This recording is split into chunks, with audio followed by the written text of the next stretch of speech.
కేకలు పెడుతూ ఉంటారు. అప్పుడు ఎవరొచ్చి రక్షిస్తారండి? ఎవరూ రక్షించలేరు సుమా. దేవునికి స్తోత్రం.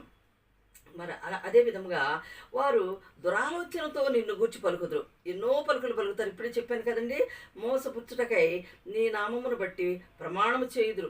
వాళ్ళు ఎన్నో మోసపుచ్చడానికి ఎన్నో ప్రమాణాలు చేస్తారు. వాళ్ళు చేసే తప్పులను చేస్తూనే ఉంటారు. అటువంటి నరహంతకులను దేవుడు తన యొద్దకు రానియడు. వారికి పరలోక రాజ్యంలో స్థానమే లేదు. యెహోవా నిన్ను ద్వేషించే వారిని నేను ద్వేషిస్తున్నాను కదా అంటున్నాడు. చూడండి, మరి మనకు కూడా కోపం వస్తుంది కదా. మనం నమ్ముకున్న దేవుడిని మనల్ని ఎవరన్నా అంటే మన దేవుణ్ణి మనకి ఎంత కోపం వస్తుందండి. కాబట్టి మన విశ్వాసము మన భక్తి మనకుంది. మన దేవుణ్ణి మనం కొలుస్తున్న దేవుణ్ణి ఎవరైనా అంటే మనకి ఎంతో కోపం వస్తుంది. దేవునికి స్తోత్రం కలుగునుగాక. యెహోవా నిన్ను ద్వేషించు వారిని నేను ద్వేషించున్నాను కదా, నీ మీద లేచువారిని నేను అసహించుకుంటున్నాను కదా, వారి యందు నాకు పూర్ణ ద్వేషము కలదు. మనం కూడా అంతే. ఎవరన్నా మన దేవుని ద్వేషిస్తే ఇక వారితో మనం మాట్లాడము, వారిని మనం దగ్గరికే రానియము.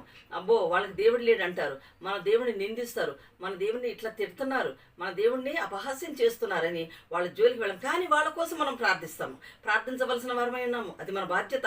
వాళ్ళు మూర్ఖుచిత్తులు కాబట్టి వారి కోసం మనము ప్రార్థన చేయవలసిన వారమై ఉంటున్నాం. అలాగే మరి వారి యందు నాకు పూర్ణ ద్వేషము కలదు అంటున్నాడు దావీదు మహారాజు. వారిని శత్రువునుగా భావించుకొనుచున్నాను. దేవా నన్ను పరిశోధించి నా హృదయం తెలుసుకును, నన్ను రక్షించి నా ఆలోచనలను తెలుసుకును. హల్లెలూయా. దావీదు మహారాజు అంటున్న మాట మనం కూడా అనవలసిన వారమై ఉంటున్నాము. దేవా నన్ను పరిశోధించి నా హృదయం తెలుసుకో దేవా అని మనం కూడా ఆయన సన్నిధిలో మనము మొరపెట్టవలసిన వాళ్ళమై ఉంటున్నాము. నన్ను పరీక్షించి నా ఆలోచనలన్నీ తెలుసుకో దేవా. మనం ఆలోచించకముందే మనలో ఆలోచన పుట్టకముందే ఆయన ముందే గుర్తిరిగి ఉన్నాడు.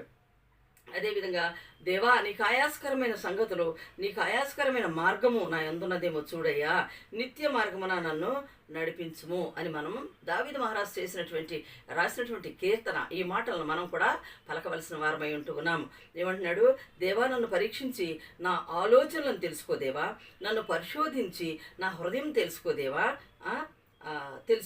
అని అడుగుతున్నట్టుగా మనం కూడా అడగాలి. దేవుణ్ణి అడిగితేనే ఏదైనా దేవుడు మనల్ని అంగీకరిస్తాడు. దేవా నన్ను పరిశోధించి నా హృదయం తెలుసుకొనుము, నన్ను పరీక్షించి నా ఆలోచనలు తెలుసుకొనుము, నీకు ఆయాసకరమైనటువంటి మార్గము నా యందున్నదేమో చూడు ప్రభువా, నిత్య మార్గమున నన్ను నడిపించుము దేవా అని ప్రార్థించాలి మనం కూడా కదా. మనం అడుగునా కూడా దేవునికి ఆయాసకరమైనటువంటి పనులు మనం చేస్తూనే ఉంటున్నాం. దేవునికి ఆయాసకరమైనటువంటి సంగతులు, ఆయాసకరమైనటువంటి పనులు, ఆలోచనలు, మరి దేవునికి కోపం రేపించే తలంపులు మనలో ఎన్నో ఉన్నాయి, కార్యాలు, క్రియలు. కానీ వీటన్నిటిని గురించి మనం దేవుని దగ్గర అడగవలసిన వారమై ఉంటున్నాము. ఆకాశము నా సింహాసనము, భూమి నా పాదపీఠం